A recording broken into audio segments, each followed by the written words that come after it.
Tell me, what sort of leadership have you been involved with in the university? So I've served in a number of roles in terms of leadership at Ole Miss. One has been inside student government. I served on cabinet for 3 years as a department head over academic affairs, and then I kind of worked as a role as chief of staff kind of at at point two, and I was communications director, and now I'm serving in the role as director of the big event. How do each of these positions help shape you as a leader? I think they are very pivotal in determining what I'll do later on in life. I've completely changed my course for what I wanted to do upon graduation since being involved with leadership at Ole Miss. And it's also taught me to take a vested interest in people, and it's not as much as interested in yourself, but being interested in the future of people. And so that's really helped shape me. What do you think is a good way for students to begin getting involved in leadership? I think the first thing for students to do is that leadership comes about because of a passion. Find something that you're interested in, something that motivates you, something that you really care about, and work really hard in it and become a leader in that thing. And it varies for folks. So there's no particular ladder to climb on in terms of being a leader. It's finding what you're passionate about, working hard at it is where leadership really happens with a person. Right now, how would passion translate into being a leader if, for instance, someone didn't really want to even be in front?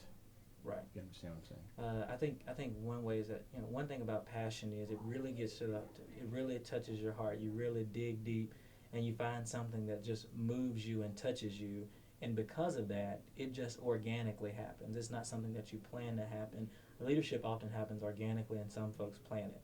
And so I think it happens organically when someone is really driven about something. If you're really driven about saying no to cancer, saying cancer we hate you, then you're gonna work really hard at that, and that's where leadership really happens. Do you believe that it's possible for someone to not necessarily have a leadership instinct born into them, but learn to develop it? Right. A lot of folks are born with leadership, but I think leadership can also happen over time.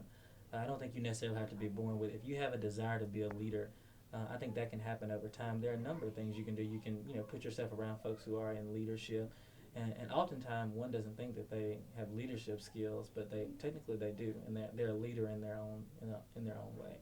Okay. So what we characterize as leadership is also something that you have to consider when talking about leadership.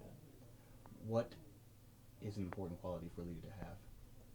I think the one important characteristic for a leader to have is passion about whatever they're committed to, and after passion, commitment will happen. So I think those are two things. Mm-hmm. What do you think would help a leader connect with those he's leading? Being able to listen to folks, that connection is often built by someone being willing to sit down and listen, and being able to listen to someone's story, listen to someone's problem, and being able to walk them through that. I think it's really how a leader connects with folks that they're leading.